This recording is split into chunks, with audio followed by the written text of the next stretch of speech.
기도 예배의 말씀은 이사야 9장 1절에서 7절 말씀, 어두운 세상의 빛 예수라는 제목으로 말씀을 함께 나눕니다.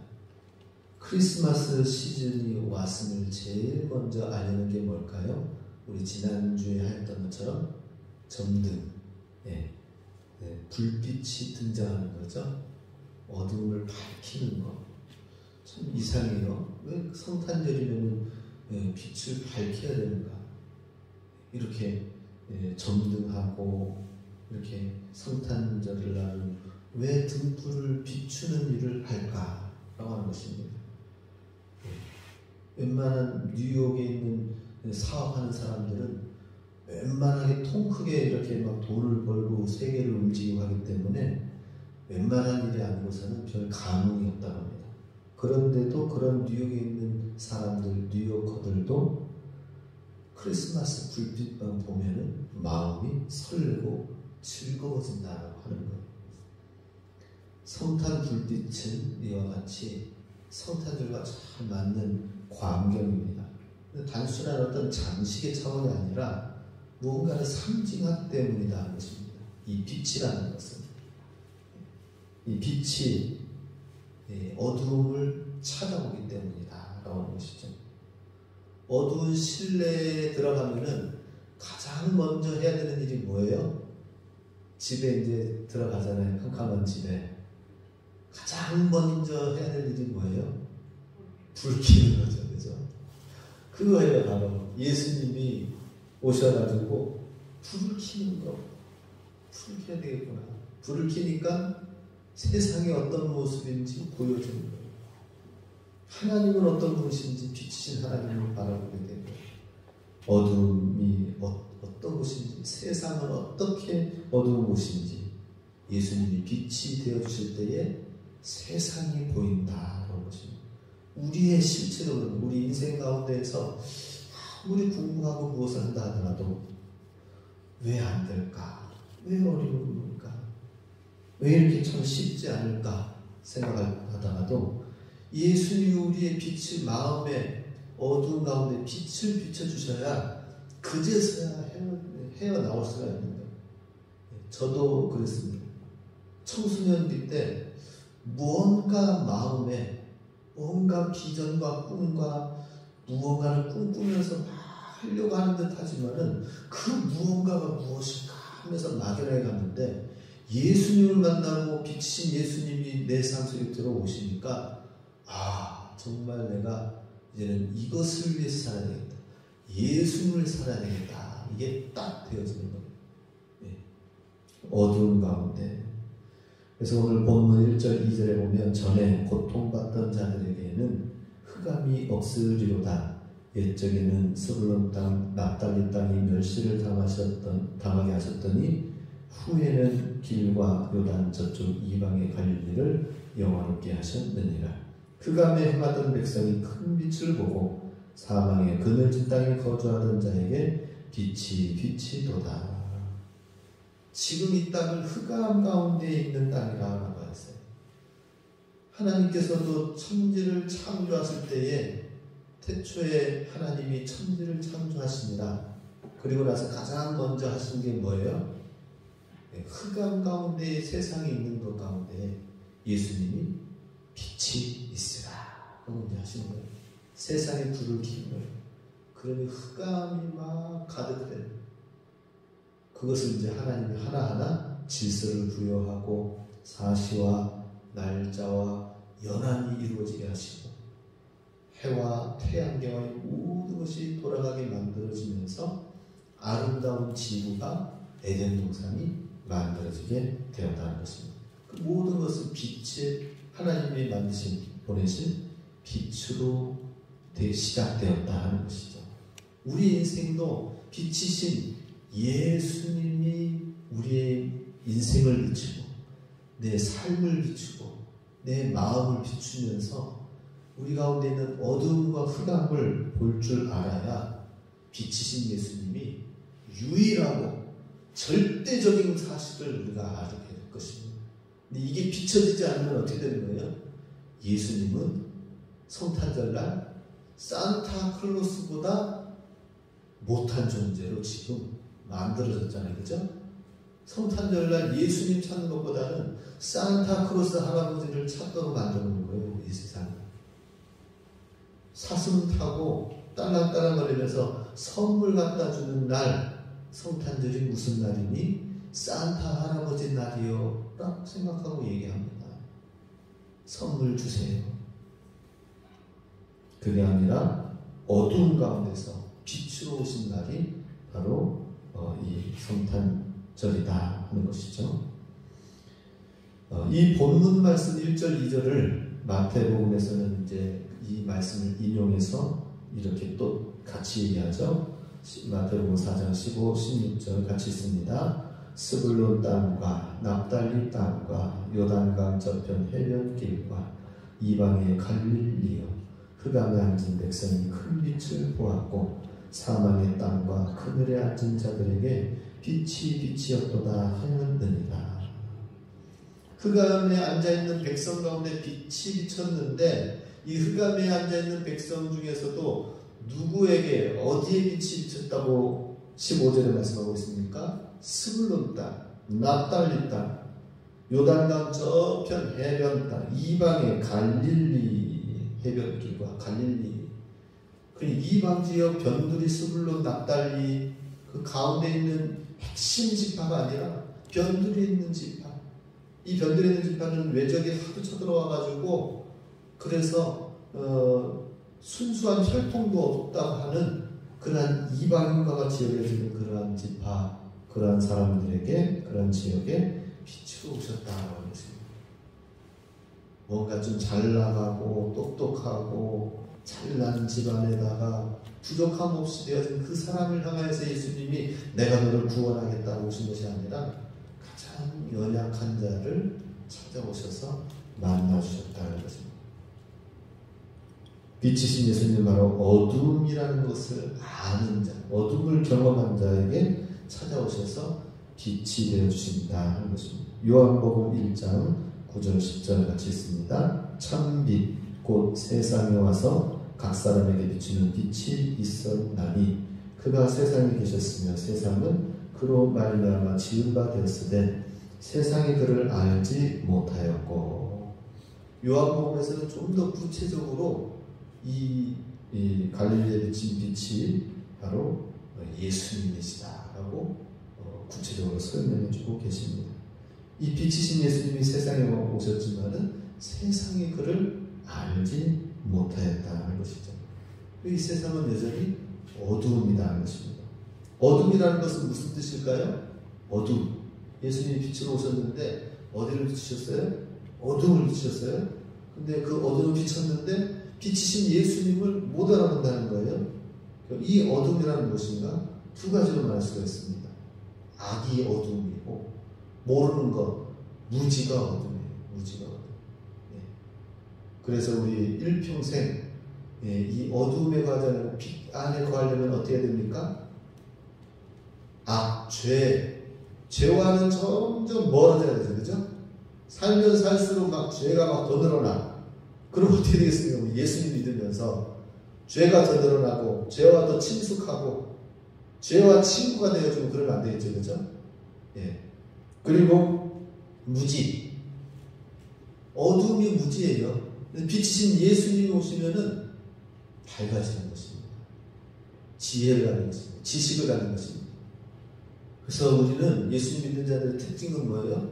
죄를 짓지 않는 삶으로 나아가고 점점 그리고 계속 알아나가는 거예요. 세상도 잘 알아가시길 바랍니다. 예. 핸드폰도 알아야 사용할 줄 알아요. 예. 그죠? 우리가 잘 알아야 또 생활하고 편리하게 이용하면서 세상은 점점 빠르게 바뀌어져 가는데 우리가 무지 가운데 있으면 안 됩니다. 알아나가요. 계속 배우시기 바랍니다. 계속 배워나가요. 예. 계속 알아나가요. 궁금해하고 알아나가고 그래서 하나님이 주시는 지혜와 지식과 똑똑함을 가지고 사람들한테 알려줘야 돼요. 가르쳐줘야 되고 인도하고 이끌어주고 그 진정한 바로 예수 그리스도를 알릴 수 있도록 해야 된다 하는 것입니다. 그러나 이것저것 우리가 어떻게 다 알 수 있겠습니까?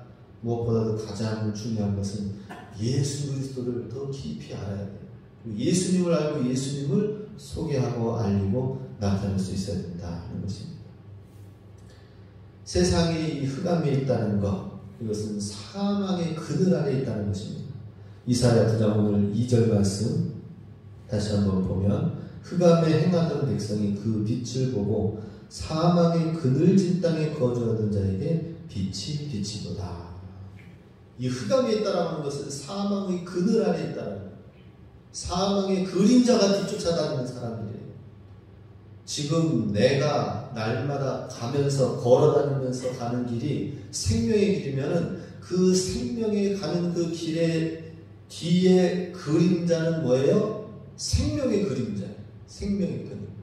그런데 주님을 알지 못하고 나아가는 모든 세상의 출세와 성공, 자기의 행복의 그러한 길은 뭐예요? 사망의 그늘 아래 있는 그림자. 나는 내 그림자는 어떤 그림자예요? 생명의 그림자가 되어야 되겠죠, 그죠? 예. 그림자가 계속 나 따라오잖아요, 그죠? 예. 어디까지 따라올까요? 천국까지 따라와요. 천국까지. 지옥 가면 어떻게 돼요? 지옥까지 따라오는 거예요.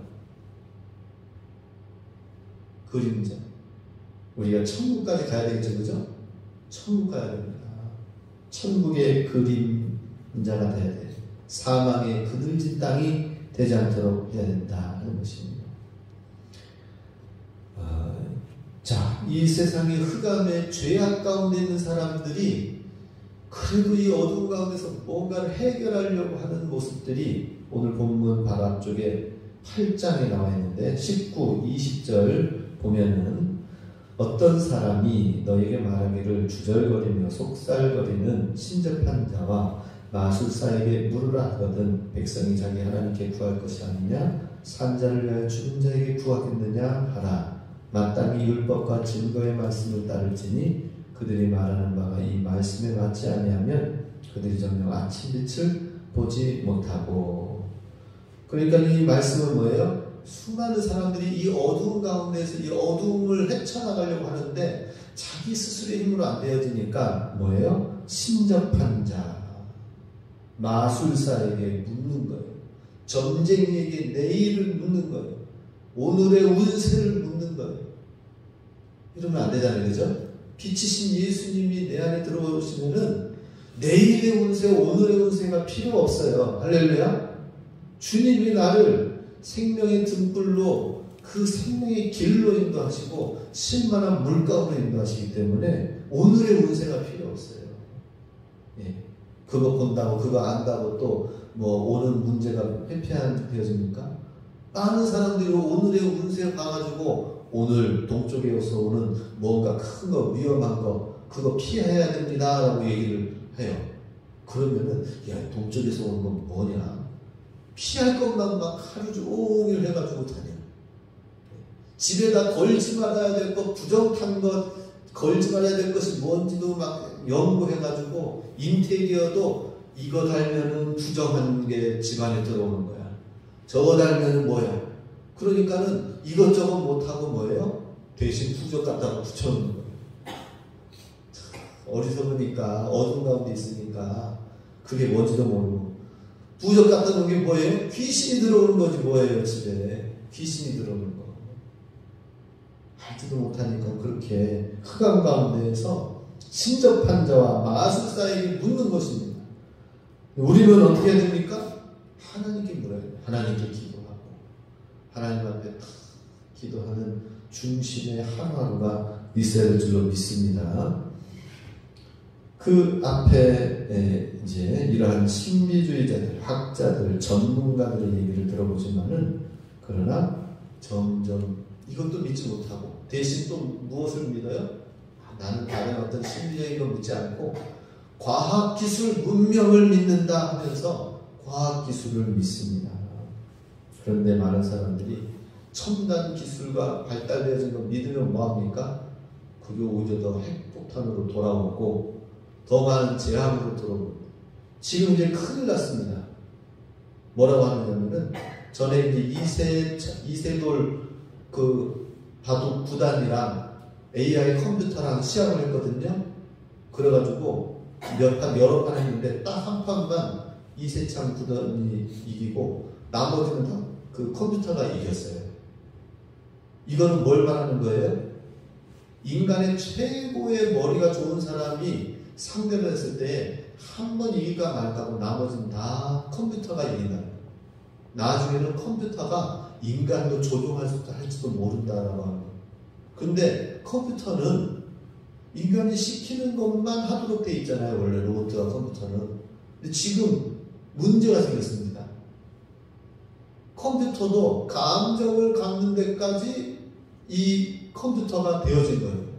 그래서 컴퓨터가 기분 나쁘면 나 안 해. 나 2주일 안 섬겨. 내 뜻대로 할 거야. 그래가지고 이건 뭐예요? 마치 하나님 나 안 믿어. 내 뜻대로 할 거야 하면서 또 다른 세상 하면서 하나님을 배반했던 것처럼 그것에 대한 대가로 이 과학 문명이 결국에는 스스로의 하나님을 배반한 문화에 스스로가 로봇에게 당하는 거예요. 로봇에게. 컴퓨터에게 당하는 거예요. 그래서 지금 이제 큰일 났습니다. 외국에 있는 대통령 누구누구가 서로 해가지고 우리 이런 조약을 나눕시다 하면서 전화통화를 나누고 하는데, 그런데 그게 외국에 있는 대통령 누구가 하는 게 아니라 컴퓨터가 똑같이 전화번호까지 막 해가지고 해킹해가지고 들어가서 나 미국에 있는 누구누구 대통령인데 이런 일 하면 안 됩니다. 이런 방향으로 합시다. 프랑스 대통령 나를 따라 도와줘야 됩니다. 이거는 당신과 나와의 이러한 미략이기 때문에 다른 사람한테 누구한테 얘기하지 마십시오 하면서 이러면 국가 정상들끼리 얘기하는 거 다 얘기 못하는 것들 많이 있거든요. 또 나중에 은밀하게 추진한 다음에 하는 것도 많이 있어요. 그게 컴퓨터가 주도해가지고 악하게 나가면 큰일 난다는 것이죠.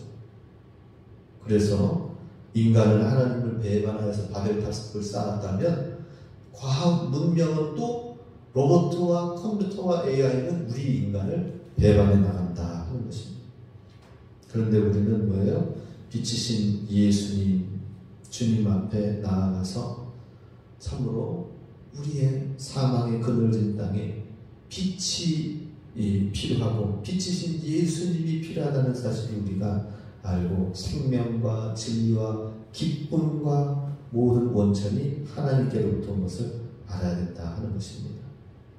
어거스틴이 이야기했습니다. 예수님 안에서 안식을 얻기까지는 우리는 절대로 평안을 얻을 수 없다 하는 것입니다. 다른 사람이 다른 무엇을 즐거워하는 것 같아도 그 기쁨의 실제 근원은 하나님이어야 된다는 것입니다. 다른 것으로 다 기뻐하다가도 그게 하나님과 연관이 안 되어져 있고 하나님께 영광 돌리지 않는다면은 그것 또한 곧 잃어버릴 슬픔이 된다 하는 것이죠. 그러나 우리가 하나님을 우리의 기쁨의 근원으로 삼으면은 변함없는 생명과 기쁨과 즐거움이 된다 하는 것입니다. 그런데 예수님께서 빛으로 오셨는데 빛으로 오신 모습이 어떤 모습이에요? 바로 성탄절 아기 예수님처럼 아기 예수님의 모양으로 오셨어요. 이 어두운 세상에 빛으로 쫙 비춰서 와야 되는데 레이저 빔처럼 나타나셨나요? 그게 아니죠. 어둠을 밝히기 위해서 오신 예수님의 방법은 뭐예요? 아기로, 연약한 아기로 오셨어요. 자, 그게 오늘 본문 6절 7절입니다. 같이 읽습니다. 이는 한 아기가 우리에게 낳고 한 아들을 우리에게 주신 바 되었는데 그의 어깨에는 정사를 메었고 그의 이름은 기묘자라 모사라 전능하신 하나님이라 영존하시는 아버지라 평강의 왕이라 할 것입니다. 그 정사와 평강의 더함이 무궁하며 또 다윗의 왕자와 그의 나라에 군림하여 그 나라를 굳게 세우고 지금 이후로 영원히 정의와 공의로 그것을 보존하실 것이라. 만군의 여호와의 열심히를 이루시리라. 자, 만군의 여호와의 열심을 얘기하고 있습니다. 하나님이 열심히 무언가 구원을 이루겠다고 하시는데 빛으로서 어두움을 해결하시는 방법이 뭐라고요? 하나님과 우리에게 낳았고 가장 연약한 아기로 태어나셨어요. 어둠을 깨뜨리고 물리치시고 우리에게 구원을 가져다 주시기 위해서 예수님이 빛으로 오신 방법은 뭐라고요? 성육신, 아기로 태어난 것. 아니, 이 아기로 태어난 게 뭐가 이렇게 구원자로서 오실 수 있는 방법이 되는가? 그런데 아기로 오신 예수님께서 우리의 모든 것을 다 경험하시고 십자가에 지시는 데까지 나아가신다라는 것입니다. 그 아기의 이름은 기묘자요 모사라 전능하신 하나님이시다 라고 나와 있습니다. 예수님의 이름이 참으로 어떻습니까? 전능하신 하나님, 영존하시는 아버지라고 나와 있습니다. 하나님, 예수님이 아기로 태어나셨는데 전능하신 능력의 하나님, 영원히 존재하시는 하나님 아버지를 한다면 우리가 아기 예수님의 탄생하심을 축하합니다 하는 단순히 축하 인사로 우리가 반응을 보일 정도가 아니라 정말 우리가 동방박사가 와서 그 가장 어린 아기 앞에 무릎을 꿇고 먼 길 저기 여기 그림 나와 있죠, 그죠? 동방박사가 저기 보세요. 딱 동방박사 있잖아요, 그죠? 동방박사가 아기 예수님께 가가지고 엎드려서 절하고 경배하면서 자기의 가장 귀한 것을 드린 이유가 무엇입니까? 아기 예수님으로 오신 예수님은 단순히 아기가 아니라 전능하신 하나님, 영원하신 아버지다라는 것입니다. Almighty God, Everlasting Our Father, 전능하신 영존하신 하나님 아버지가 되신다는 것입니다. 그런 하나님 앞에 정말 우리가 경배해야 돼요. 마치 정말 우리가 불교하는 믿는 사람들이 다니는 사람들이 108번뇌 하는 그런 심정으로 우리 하나님을 그렇게 섬기고자 하는 마음이 있습니까? 어때요? 하나님을 경배하는 마음, 저 정말 그러고 싶어요. 예, 경배 108번뇌 하는 마음으로 쫙 하나님 앞에 큰 절을 날마다 아침에 올리시기 바랍니다. 그래야 되나? 어떻게 해야 되나? 그런 마음으로 하나님 앞에 아침에 우리 고백이가 나가셨으니까 다 나갔으니까 무릎을 꿇기는 힘드시겠고, 근데 저는 딱 이제 아침에 일어날 때 침대에서 딱 내려오면 무릎에서 딱 걸치는 데가 있어요. 딱 걸쳐서 그래가지고 딱 하나님을 보고 하나님을 경배하고 하나님을 찬양하고 그게 딱 되더라고요. 하나님을 경배하고 하나님을 찬양해야 된다는 것입니다. 예수님이 또한 기묘자요 모사요 평강의 왕이다라고 나와 있습니다. 기묘자, 모사라는 건 뭐예요? 기묘자는 원더풀, 특별한 일, 놀라운 일을 이루시는 분이 바로 이 아기 예수님이시고, 모사라는 건 뭐예요? 상담자가 되신다. 우리 인생의 가장 훌륭한 나의 삶을 상담하고 이끄시고 나의 이야기를, 나의 형편을 들어주시는 분이 바로 이 예수님이시다. 빛으로 오신 예수님이 어두움을 없애고 구원을 이루기 위해서는 바로 우리가 가야 될 모든 고난과 인생 가운데서 겪어야 될 힘든 일들, 우리 근준이, 근민이가 예배드리면서 이렇게 지금 아직은 학생의 신분으로 있고 이제 부모의 쓰라의 보호 아래 있지만 사회에 나가면은 많은 것을 경험할 거예요, 그죠?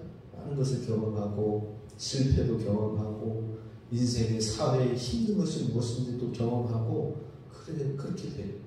인생의 그런 모든 일들 가운데에서 상담을 누구한테 받아요? 좋은 훌륭한 선배가 있으면, 이끌어주는 사람이 있으면 좀 받을 수는 있지만, 궁극적으로 우리는 하나님께로부터 지혜를 받아야 되고 하나님께 기도하고 하나님 말씀으로 하나님을 보여주셔야 돼요. 늘 옆에서 누군가가 나를 이끌어줄 사람은 없어요. 내가 하나님 앞에서 하나님의 지혜를 가지고 하나님의 비전을 가지고 나가는 것은 예수님이 모사가 되어주신다는 것입니다. 그 예수님을 우리가 바로 이 아기 예수님이 이미 아기 때부터 성장하는 성인의 이르기까지 돼서 죽음에 이르기까지 주님은 다 모든 것을 인간으로 오셔서 경험하셨기 때문에 우리의 모사가 상담가가 된다는 것입니다. 이것은 어떤 종교, 어떤 신도 이런 시나리오, 이런 스토리는 없어요. 그래, 내가 너를 도와줄게 하고 그냥 뿅 하고 이렇게 뭐 마슬램프, 알라딘 마슬램프처럼 뭐 도와준다고 하는 사람, 그런 신이 있는지 모르겠지만은 내가 너의 옆에서 인생의 길을 걸으면서 나도 그것을 알고 경험했기 때문에 내가 그 마음을 알고 죽음의 자리까지 알고 죽음 무덤에까지 가본 그 경험과 심령이 있기 때문에 배신과 고통과 모든 어려움들과 폭력과 폭행을 다 경험했기 때문에 나에게 와서 나에게 얘기하라. 그리고 내가 너를 도와주겠다 라고 하시는 것입니다. 상담해 주신 그 예수님은 바로 나의 능력의 하나님 아버지가 되신다 하는 것입니다. 참 예수님은 특별하시죠? 어둠을 물리치시는 데 있어서, 빛을 오시는 데 있어서 예수님이 바로 아기 예수님으로 오셨다 하는 것입니다. 그래서 이런 방법 자체가 너무나도 놀랍기 때문에 기묘자다라고 하는 것입니다. 원더풀, 놀랍고 아름답도다. 아름다워요. 네. 우리 어떤 일을 하는 데 있어서 의무적으로 하면은 그냥 힘들어도 마지못해서 하는 일들이 될 것입니다. 그런데 이 일이 하면은 너무나도 아름답고 즐겁고 놀라워. 그러면 어떻게 되는 거예요? 즐거움을 하는 거죠. 그 일을 기쁨으로 감당하면서 하는 것입니다. 우리가 예수님을 순종하며 주님을 따라가는 이유가 무엇입니까? 예수님의 원더풀, 예수님의 기묘하신 그런 방법, 그런 모습을 알기 때문에 주님을 따라가는 거예요. 우리가 주님을 따라가는 우리의 인생은 너무나도 놀랍고 아름다운 삶으로 만들어지기 때문에 우리가 그렇게 주님을 기쁨으로 따르며 나아가는 거예요. 우리 이와 같이 예수님을 따름으로 인해서 주님을 따를 때 오는 그 아름다우신 예수님, 놀라운 일을 우리가 경험하면서 주님을 진정으로 예수님을 찬양하시기 바랍니다. 아기 예수님으로 오신 예수님을 우리가 믿고 주님 온전히 섬기시기 바랍니다. 예수님을 깊이 알고 주님을 따라가시기 바랍니다. 예, 그래서 우리 기묘자요, 모사요, 전능하신 아버지 하나님, 평강왕 되신 예수님, 빛으로 오신 예수님을 우리가 정말 기쁨으로 따라가는, 주님을 아는 복된 대림절 두 번째 주일 성탄절이 되시길 주의 이름으로 축복합니다. 아멘. 기도하겠습니다.